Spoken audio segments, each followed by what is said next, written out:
Hello friends, મોટાભાગે શિયાળાની અંદર આપણે શરીરને ગરમી મળે, પોષણ મળે એવો ખોરાક ખાવાનું પસંદ કરતા હોઈએ છીએ. અને એવા ખોરાકમાંનો એક ખોરાક છે બાજરીનો લોટ. ગરમ ગુણવાળી બાજરીનો લોટ શિયાળામાં શરીરને ગરમી તો આપે છે, સાથે સાથે ખૂબ જ પૌષ્ટિક પણ હોય છે, કેમ કે બાજરી બિલકુલ ગ્લુટન ફ્રી છે અને એકદમ ઉમદા એવું સુપરફૂડ પણ છે. તો હેલો ફ્રેન્ડ્સ, ધમુસ કિચન એન્ડ વ્લોગ પર તમારું સ્વાગત છે. મિત્રો, આજે આપણે બનાવીશું માત્ર શિયાળા માટે જ નહીં પણ હંમેશને માટે સુપરફૂડ એવી બાજરીના લોટની નવી રેસિપી. અહીં આવી એકદમ હેલ્ધી અને ટેસ્ટી એવી રેસિપી બનાવવા માટે મેં 1 વાટકી જેટલો બાજરીનો લોટ લીધો છે. ખાસ કરીને આપણે જે રોટલા બનાવવા માટે લોટ દળાવતા હોઈએ એ જ લોટ આપણે અહીંયા લેવાનો છે. આમાં કોઈ જાડો અથવા તો કોઈ કરકરો લોટ લેવાનો નથી. સિમ્પલ બાજરાના રોટલા માટેનો લોટ લેવાનો છે. હવે રેસિપીની શરૂઆત કરવા માટે આપણે થોડીક બેઝિક તૈયારી કરી લઈએ.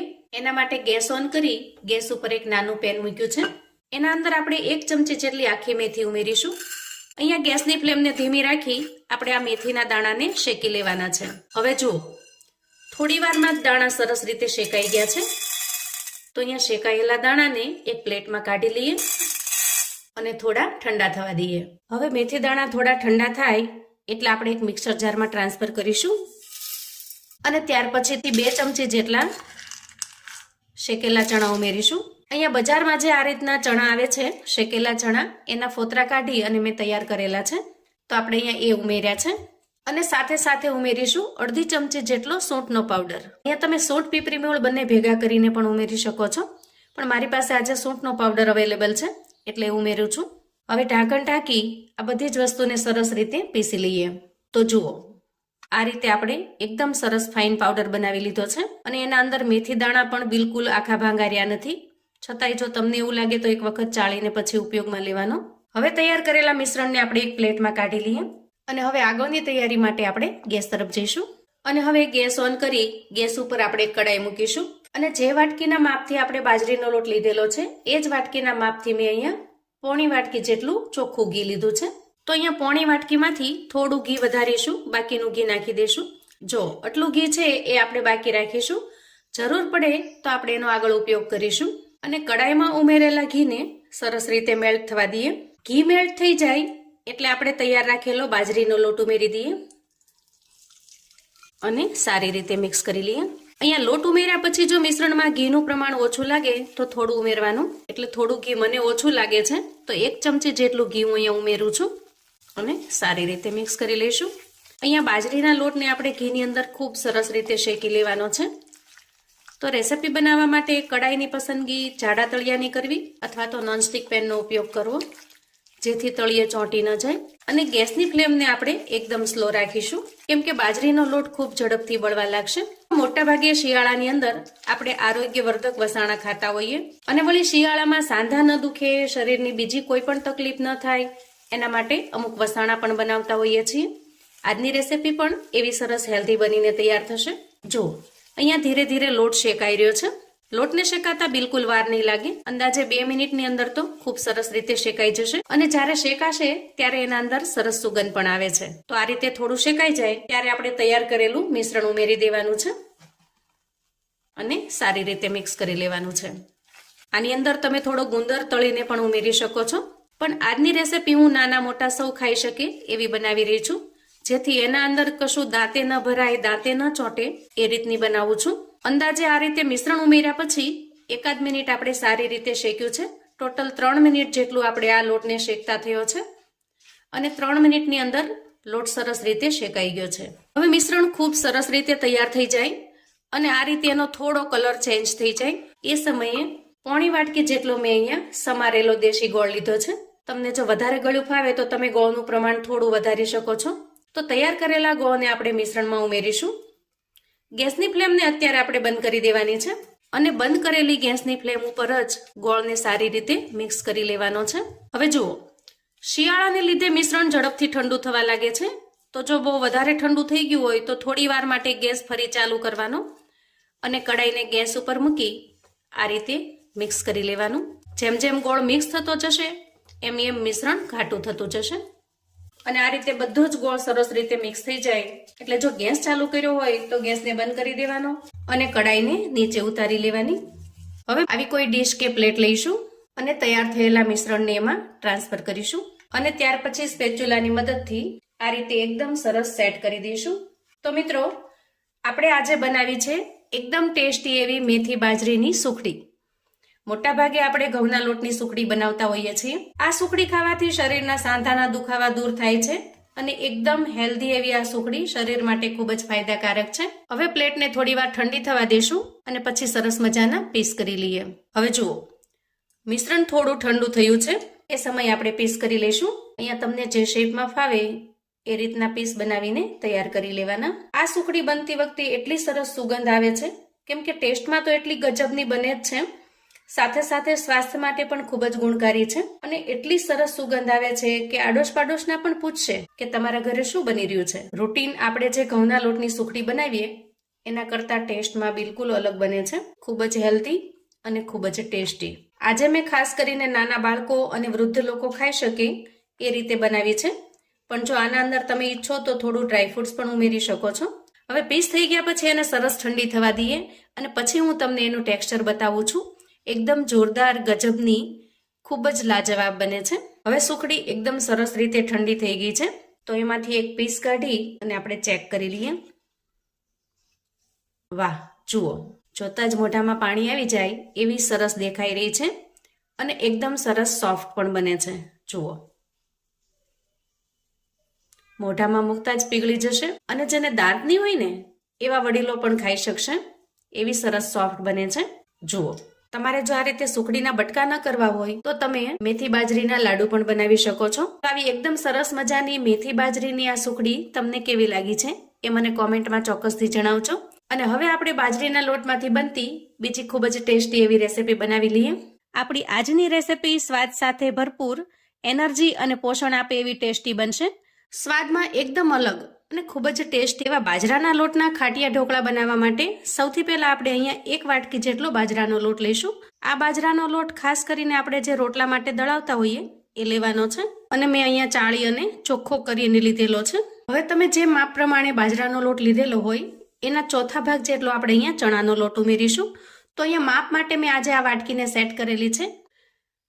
બાજરાના લોટથી અડધા માપ પ્રમાણે આપણે અહીંયા રવો લઈશું. આ રવો અથવા તો સૂજી કોઈ પણ તમે લઈ શકો છો. તો માપ પ્રમાણે જોઈએ તો 1 વાટકી બાજરાનો લોટ, એના ચોથા ભાગ જેટલો ચણાનો લોટ અને બાજરાના લોટ કરતાં અડધો આપણે અહીંયા રવો લીધો છે. હવે આ બધી જ વસ્તુને આપણે મિક્સ કરી દઈએ. ખાસ કરીને ચણાનો લોટ ઉમેરવાથી ઢોકળા એકદમ ટેસ્ટી લાગશે, ખૂબ જ ટેસ્ટમાં સરસ બને છે અને રવો ઉમેરવાથી એકદમ સરસ ફરસા અને જાળીદાર પણ બનશે. હવે એકદમ સરસ મિક્સ થઈ જાય ત્યાર પછી આપણે 1 વાટકી જેટલું ખાટું દહીં લેવાનું છે અને દહીંને વિસ્કરની મદદથી સરસ રીતે ફેંટી લઈશું, જેથી મિશ્રણ બનાવવામાં ખૂબ સરળતા રહેશે. આ રીતે થોડું ફેંટી લીધા પછી આ આખી 1 વાટકી જેટલું ખાટું દહીં મિશ્રણમાં ઉમેરીશું. ખાસ તમારે મિત્રો અહીંયા ખાટું દહીં લેવાનું છે.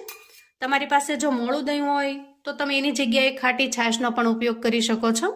તો તમારે અહીંયા બેટર બનાવવા માટે જરૂરિયાત મુજબ ખાટી છાશનો ઉપયોગ કરવાનો છે. સૌથી પહેલા દહીં નાખીને મિક્સ કરીશું અને પછી જરૂરિયાત મુજબ એમાં પાણી ઉમેરીશું. હવે 1 વાટકી દહીંની સામે આપણે અહીંયા 1 વાટકી જેટલું પાણી લઈએ છીએ અને બેટરમાં જેટલું જોઈએ એ પ્રમાણે પાણી ઉમેરવાનું છે. તો જો તમે છાશ ઉમેરો ને તો તમારે ટોટલ 2 વાટકા જેટલી છાશ જોશે. જુઓ, અને તમે એની કન્સિસ્ટન્સી જોઈ શકો છો. જુઓ, ઝડપથી નીચે ન પડે એ રીતનું બેટર આપણે શરૂઆતમાં બનાવવાનું છે. હવે આ રીતે એકદમ સરસ રીતે મિક્સ કરી લીધા પછી બેટરને થોડી વાર માટે ઢાંકી અને સાઈડ પર મૂકીશું, જેથી આપણે એના અંદર જે રવો ઉમેર્યો છે એ સરસ રીતે ફૂલી જાય અને લોટ પણ સારી રીતે પલળી જાય. જ્યાં સુધીમાં બેટર રેસ્ટ થાય છે ત્યાં સુધીમાં આજના નાસ્તા માટેની ચટણી બનાવીશું. એકદમ ટેસ્ટી એવી લસણની ચટણી બનાવવા માટે 4 થી 5 કળી લસણ લઈશું અને 2 ચમચી જેટલા સિંગદાણા લઈશું. 1 ચમચી જેટલા તલ ઉમેરીશું અને 1 મોટી ચમચી ભરી લાલ મરચું પાવડર લઈશું અને એની સાથે અડધી ચમચી જેટલું કાશ્મીરી લાલ મરચું ઉમેરીશું, જેનાથી કલર ખૂબ સરસ આવશે. સ્વાદ પ્રમાણે મીઠું ઉમેરીશું. 1 નાનું ટમેટું સમારીને ઉમેરી દઈએ અને ત્યાર પછી અડધા લીંબુનો રસ ઉમેરીશું. અહીંયા તમારે ખાલી જો લીંબુનો રસ અથવા તો ટમેટા ઉમેરવા હોય તો બેમાંથી કોઈ એક ઉમેરી શકો છો, પણ લીંબુ અને ટમેટા મિક્સ થવાથી જે એકદમ સરસ ટેંગી ટેસ્ટ બને છે એ આ ચટણીમાં ખૂબ જ મસ્ત લાગે છે. ત્યાર પછી 4 થી 5 ચમચી જેટલું પાણી ઉમેરી દઈએ અને ઢાંકણ ઢાંકી ખૂબ સરસ રીતે પીસી લઈએ. તો જુઓ, એકદમ ટેસ્ટી એવી લસણની ચટણી બનીને તૈયાર છે. આ ચટણીનો ટેસ્ટ ઢોકળાની સાથે ખૂબ જ મસ્ત લાગે છે. તમે જો ક્યારેય આ રીતે ચટણી ન બનાવી હોય ને તો એક વખત ટ્રાય કરજો, કેમ કે ઓછી મહેનતમાં ખૂબ જ ટેસ્ટી એવી ચટણી બનીને તૈયાર થશે. અને જો આ ચટણીને બનાવીને તમારે સ્ટોર કરીને રાખવી હોય તો ફ્રીજની અંદર તમે 8 થી 10 દિવસ સુધી સ્ટોર કરીને પણ રાખી શકો છો. હવે તૈયાર થયેલી ચટણીને આપણે સાઈડ પર મૂકીશું. ટેસ્ટી ચટણી તૈયાર છે. ત્યાર પછી બેટરને ચેક કરી લઈએ. થોડી વાર રેસ્ટ થવાથી લોટ છે થોડો ઘાટો બન્યો છે. આપણે જે બેટર બનાવીને રાખેલું થોડું થીક થયું છે, થોડું જાડું થયું છે. હવે આપણે બેટરમાં મસાલા કરી લઈએ. સૌથી પહેલા ઉમેરીશું સ્વાદ પ્રમાણે મીઠું. 1 ચમચી જેટલી હળદર ઉમેરીશું. હળદરનું પ્રમાણ થોડું વધારે રાખીશું, જેનાથી કલર ખૂબ સરસ બનશે. 1 ચમચી જેટલો જીરા પાવડર ઉમેરીશું અને મિક્સ કરી લઈશું. હવે બાકીના મસાલા કરી લઈએ. 1 ચમચી જેટલી આદુ મરચાંની અધકચરી ખાંડેલી પેસ્ટ છે. અહીંયા મરચું મેં થોડું તીખું લીધું છે, જેથી કરીને ખાટિયા ઢોકળા થોડા સ્પાઇસી હશે તો ખૂબ જ ખાવાની મજા આવે એવા ટેસ્ટી બને છે. અને ત્યાર પછી ઉમેરીશું 3 થી 4 ચમચી જેટલું ગાજરનું ખમણ અને 2 થી 3 ચમચી જેટલી એકદમ ઝીણી ખમણેલી કોબી લઈશું અને થોડી લઈશું કોથમીર. એ પણ એકદમ ઝીણી સમારેલી છે. અહીંયા તમે કોઈ પણ વેજીટેબલ્સનો ઉપયોગ કરી શકો છો. લીલા વટાણા, સ્વીટકોર્ન, ફ્લાવર, દૂધી, કોઈ પણ વેજીટેબલ્સ જે તમને ભાવતા હોય એ તમે ઉમેરી શકો છો, અથવા તો તમારી પાસે જે અવેલેબલ હોય એ પણ ઉમેરી શકાય. આ ઢોકળાની અંદર વેજીટેબલ્સનો ટેસ્ટ એકદમ જોરદાર આવે છે અને વળી ટેસ્ટી હોવાની સાથે સાથે ખૂબ હેલ્ધી પણ બની રહે છે. આ રીતે બધું જ એકદમ સરસ રીતે મિક્સ કરી લીધું છે. હવે ઢોકળા બનાવવા માટે આપણું બેટર પરફેક્ટ રીતે તૈયાર છે. બસ માત્ર એક વસ્તુ ઉમેરવાની બાકી છે. અત્યારે આપણે અહીંયા ઢોકળાને સ્ટીમ થવા મૂકવા માટેની બેઝિક તૈયારી કરવાની છે. તો એક મોટું વાસણ લઈ અને એમાં 2 થી 3 ગ્લાસ જેટલું પાણી ઉમેરી દઈએ. અહીંયા તમારી પાસે જો ઢોકળિયું હોય અથવા તો સ્ટીમર હોય એનો ઉપયોગ કરી શકો છો. અને ત્યાર પછી એમાં કોઈ સ્ટેન્ડને સેટ કરીશું, જેથી એના પર કોઈ પ્લેટ કે ડીશને આપણે આરામથી સેટ કરી શકીએ. હવે પ્લેટને આપણે ઓઇલથી ગ્રીસ કરી લઈએ અને આ પાણીને એકદમ સરસ રીતે ગરમ થવા માટે મૂકી દઈએ. ત્યાર પછી બેટર લઈશું અને અંદાજે 2 ચમચી જેટલું કાચું તેલ આપણે ઉમેરવાનું છે. તમે અહીંયા વઘાર કરીને પણ ઉમેરી શકો છો અને તેલને સારી રીતે મિક્સ કરી લેવાનું છે. આ રીતે તેલ ઉમેરવાથી બેટર છે એ એકદમ સરસ સોફ્ટ બનશે અને જ્યારે એના ઢોકળા બનશે ને ત્યારે એકદમ સરસ જાળીદાર, મોઢામાં મૂકતા જ પીગળી જાય એટલા સરસ સોફ્ટ બને છે અને સાથે સાથે ટેસ્ટ પણ એનો ખૂબ વધી જશે. તો અહીંયા મેં સિંગ તેલનો ઉપયોગ કર્યો છે. તમારી પાસે જે કોઈ કુકિંગ ઓઇલ હોય એ તમે વાપરી શકો છો, પણ જો ઢોકળાનો સ્વાદ આપણે 100 ગણો વધારવો હોય તો તમારે સિંગ તેલની પસંદગી કરવાની. હવે ઢોકળાને એકદમ સરસ પોચા રૂ જેવા અને જાળીદાર એવા બનાવવા માટે 1 સેશે ઈનો પેક ઉમેરીશું. તમે અહીંયા ખાવાનો મીઠો સોડા પણ ઉમેરી શકો છો, પણ ઈનો ઉમેરવાથી એનું રિઝલ્ટ ખૂબ સરસ આવે છે. ઢોકળા એકદમ સરસ ફ્લફી અને જાળીદાર બને છે. થોડું પાણી નાખી ઈનોને આપણે એક્ટિવેટ કરી લીધો છે અને હવે બેટરની અંદર ખૂબ સરસ રીતે મિક્સ કરી લેવાનું છે. ત્યાર પછી ઓઇલથી ગ્રીસ કરેલી પ્લેટ લઈ લઈએ. તૈયાર થયેલા બેટરને એકદમ સરસ રીતે ચલાવી થોડું બેટર એમાં ટ્રાન્સફર કરીશું. આ રીતે બધી જ બાજુ એકદમ સરસ રીતે ફેલાવી દઈએ. થાળી ઉપર થોડું લાલ મરચું સ્પ્રિંકલ કરી દઈએ, જેથી એકદમ સરસ દેખાવમાં પણ ખૂબ જ મસ્ત લાગે છે. હવે આપણે ગેસ તરફ જઈશું. અહીંયા ગેસ ઉપર જે આપણે અગાઉથી પાણી મૂકેલું છે એકદમ સરસ રીતે ગરમ થઈ ગયું છે. તો હવે સરસ રીતે હળવેથી પ્લેટને સેટ કરી દઈએ અને આ રીતે ઢાંકણ ઢાંકી અંદાજે 8 થી 10 મિનિટ સુધી ખૂબ સરસ રીતે સ્ટીમ થવા દઈએ. અંદાજે 10 મિનિટ પછી આપણે ચેક કરી લઈએ. જુઓ, એકદમ ટેસ્ટી એવા ઢોકળા બનીને તૈયાર છે. સરસ રીતે સ્ટીમ પણ થઈ ગયા છે. હવે જુઓ, અહીંયા ઢોકળા થોડા ઠરી ગયા છે અને ત્યાર પછી પીસ કરી લઈએ. સરસ જાળીદાર અને ફ્લફી બન્યા છે. અહીંયા હું તમને તોડીને બતાવું. જુઓ, મોઢામાં મૂકતા જ એકદમ સરસ પીગળી જાય એવા ફરસા પણ બને છે. તો દાળ ચોખા પલાળવાની ઝંઝટ વગર શિયાળાની અંદર તમે આ રીતે બાજરાના લોટના ઢોકળા બનાવીને તૈયાર કરી શકો છો. આ ઢોકળાને તમે આ રીતે પ્લેન પણ ચટણીની સાથે એન્જોય કરી શકો છો. જો તમે ડાયટિંગ પર છો અથવા તો ઓછા તેલવાળું ખાવાનું પસંદ કરો છો તો આ રીતે એકદમ સિમ્પલ ચટણી સાથે એન્જોય કરી શકો છો. અહીંયા ઢોકળા જાળીદાર કેટલા બન્યા છે એ તમને બતાવું. જુઓ, એકદમ સરસ જાળીદાર પોચા રૂ જેવા બને છે. આપણે વઘારિયાની અંદર 2 ચમચી જેટલું તેલ ગરમ કરી લીધું છે. હવે એમાં 1 ચમચી જેટલી રાઈ ઉમેરીએ, 1 ચમચી તલ ઉમેરીએ, અડધી ચમચી આખું જીરું ઉમેરીશું, મીઠા લીમડાના પાન ઉમેરીશું અને થોડી હિંગ ઉમેરીશું. આ વઘારને આપણે ઢોકળા ઉપર સ્પ્રિંકલ કરી દઈએ. બાજરાના લોટથી બનતા હોવા છતાં તમે અહીંયાનો કલર અને ટેક્સચર જોઈ શકો છો. બિલકુલ ચીકણા પણ લાગતા નથી અને કલરમાં પણ તમે જુઓ, જોતા જ ખાવાનું મન થઈ જાય એવા સરસ ટેસ્ટી દેખાય છે. અને જો તમે ક્યારેય આ રીતે બનાવીને ટ્રાય ન કર્યા હોય ને તો એક વખત ચોક્કસથી બનાવજો. કેમ કે આ ઢોકળાનો ટેસ્ટ એકદમ અમેઝિંગ લાગશે. રૂટીનમાં આપણે જે ઢોકળા બનાવીએ છીએ એના કરતાં થોડો અલગ પણ ખૂબ જ સ્વાદિષ્ટ લાગે છે. તો મિત્રો, રોજબરોજના ઢોકળાના ટેસ્ટથી જો કંટાળ્યા હો અને નવો કોઈ ટેસ્ટ ટ્રાય કરવા માંગતા હો તો આજના આ ઢોકળા એના માટે એકદમ પરફેક્ટ તૈયાર છે. આવું અવનવું જાણવા માટે અને મને સપોર્ટ કરવા માટે ચેનલ પર જો તમે નવા છો તો પ્લીઝ ચેનલને સબસ્ક્રાઇબ કરો. વિડીયો ગમે તો લાઈક અને શેર કરો.